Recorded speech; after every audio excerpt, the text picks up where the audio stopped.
विदिशा से पूछते हैं, पूज्य गुरुदेव के चरणों में कोटिशा नमन। गुरुदेव, टीए की बैठक एवं 13वीं में रिश्तेदारों के यहाँ जाते हैं, वहां पर भोजन करते हैं, तो किस प्रकार का दोष लगता है? भाषाएं सीखना चाहिए इसमें। एक आगम की भाषा, आगम में बहुत सारी चर्चा है आपके गृहस्थी के संबंध में, लेकिन ये बैठक करना, उठना बैठना, इन सबके संबंध में कोई चर्चा आगम में नहीं की। किसी भी वर्तमान युग में बहुत सारे लोग मरे, जीवित हुए, लेकिन जलाने के बाद उनका क्या किया गया, किस रूप में घर में मातम मनाया गया, ऐसा कोई भी उल्लेख किसी भी चर्चा में नहीं है।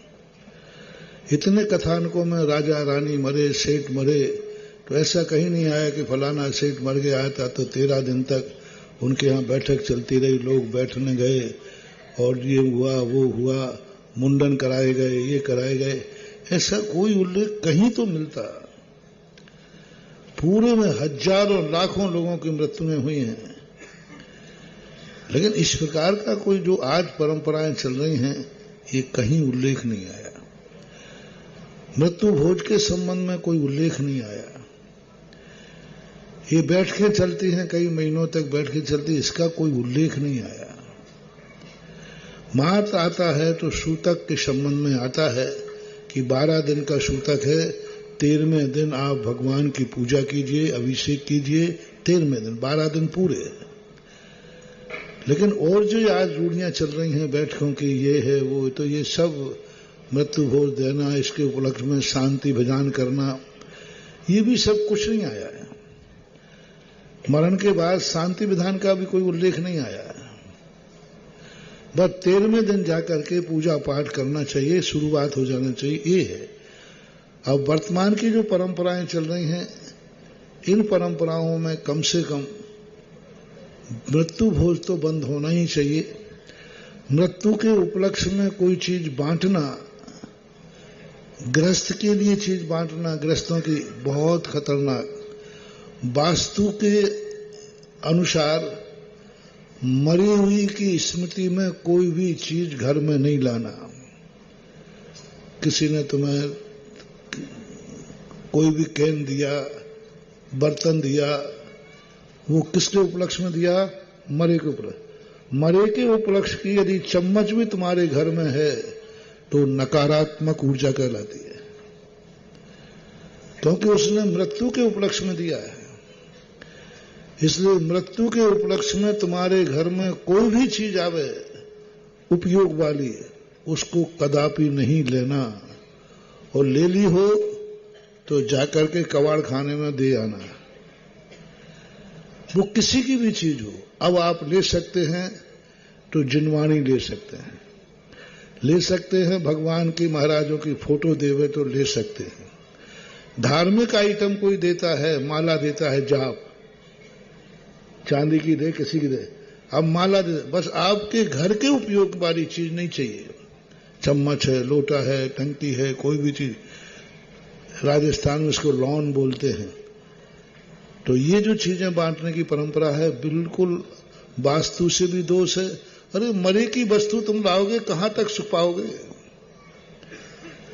और मरे की स्मृति में लाओगे और मरे के यहां जाके खाओगे, वो तो रो रहा है और तुम खाने बैठे हो।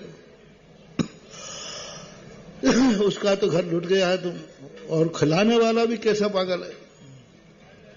मिठाइयां खिलाते, बताओ बाप की मन नहीं खुशी, अच्छे दद्दा मर गए तुम, अब हम फ्री हो गए। मैं तो यही समझता हूं, मिठाइयां खुशी में बांटी जाती है, इसलिए उसको मरने की खुशी है कि अच्छे मर गए तो वो मिठाइयां बांटता है। अरे कोई आधार तो बताओ, कोई शास्त्र तो बताओ कि किसी व्यक्ति ने अपने घर के मरने पर कोई मृत्यु भोज किया हो, मिठाइयां बांटी हो, सब समाज को खिलाया हो। कोई एक उदाहरण, लाखों मृत्युएं हुई हैं शास्त्रों में, बड़े बड़े सेठों महाराजों के। इसका आज क्या उल्लेख नहीं था? उल्लेख है। शादी विवाह का उल्लेख देखो, राजा के सेठों के शादी हुई, उन्होंने इतने देश को निमंत्रण दिया, इतने देश के राजा उसमें आए और राजा ने उस खुशी में भोज दिया, उल्लेख मिलता है। जब शादी ब्याह के भोजों का उल्लेख मिलता है तो मृत्यु के भोज का भी उल्लेख मिलना चाहिए था, लेकिन नहीं है, कहीं नहीं है, बल्कि दोष और लगता है। इसलिए आप लोगों को घर के मरने वाले को बिल्कुल भी भोजन की भोज नहीं कराना चाहिए। वो करावे तो खाने वालों को नहीं खाना चाहिए। मरे का भोजन करना नकारात्मक ऊर्जा देता है, बल्कि उल्टा और होना चाहिए मेरी दृष्टि से, अब आगम की दृष्टि से नहीं, कि जिसके यहां बैठने जाओ उसका तुम घर से टिफिन बना के ले जाओ, उसको भी खिलाओ, बेचारा दुख में है, पता नहीं बनाया होगा कि नहीं बनाया होगा, तुम्हारे घर में उसका निमंत्रण होना चाहिए। तो ये नैतिकता के नाते ठीक है, तुम तो उल्टे लगा के आए, इसमें बहुत अनर्थ हो जाते हैं। अमीर आदमी को तो कोई फर्क नहीं पड़ता, गरीबों की हालत खराब हो जाती है। राजस्थान में एक घटना थी, शेखावाटी के पास में कोई गांव था, एक गरीब बच्चा था, गरीब व्यक्ति, उसके पिताजी मर गए। अब गांव वाले बैठे हैं, मौसर बोलते हो, मौसर कराओ। उसने कहा भाई हमारे पास तो कुछ है ही नहीं, एक छोटा सा उसके पास खेत था, वो बेच करके उसने मौसर किया। अब मौसर किया ही है और कुछ दिन बाद उसकी मां मर गई। अब फिर गांव वाले मौसर कराओ, तो कहते भैया अब तो हमारे पास कुछ भी नहीं है, कुछ भी नहीं है। लोगों ने कहा नहीं, मौसर तो कराना ही पड़ेगा, नहीं तो तेरी मां की आत्मा को शांति नहीं मिलेगी, भटकती फिरेगी, ये करती रहेगी।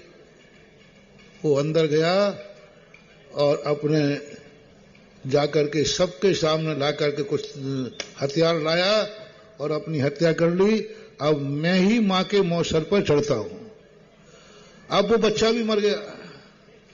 और ये निर्णय अर्थी उठाने के पहले होता है, मौसर की तारीख, अर्थी बाद में उठेगी, पहले तारीख। अब दो लाशें पड़ी। अब पंचों से कहा गया, अब पंचों को नहीं लगा कि गांव में भूत आ जाएगा।